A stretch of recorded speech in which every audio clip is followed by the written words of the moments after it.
லூக்கா எழுதிய நற்செய்தி அதிகாரம் 3 இறை வசனங்கள் 15, 16 மற்றும் 21, 22. அக்காலத்தில் மக்கள் மீட்பரை எதிர்பார்த்து கொண்டிருந்தார்கள். ஒருவேளை யோவான் மெசியாவாக இருப்பாரோ என்று எல்லாரும் தங்களுக்குள் எண்ணிக்கொண்டிருந்தார்கள். யோவான் அவர்கள் அனைவரையும் பார்த்து, நான் தண்ணீரால் உங்களுக்கு திருமுழுக்கு கொடுக்கிறேன். ஆனால் என்னை விட வலிமைமிக்க ஒருவர் வருகிறார். அவருடைய மிதியடி வாரை அவிழ்க்கக்கூட எனக்கு தகுதியில்லை. அவர் தூய ஆவி என்னும் நெருப்பால் உங்களுக்கு திருமுழுக்கு கொடுப்பார். மக்கள் எல்லாரும் திருமுழுக்கு பெறும் வேளையில் இயேசுவும் திருமுழுக்கு பெற்று இறைவனிடம் வேண்டிக் கொண்டிருந்தபோது வானம் திறந்தது. தூய ஆவி புறா வடிவில் தோன்றி அவர் மீது இறங்கியது.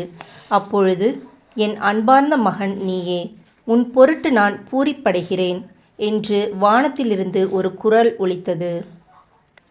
இது கிறிஸ்துவின் நற்செய்தி. கிறிஸ்துவே உமக்கு புகழ்.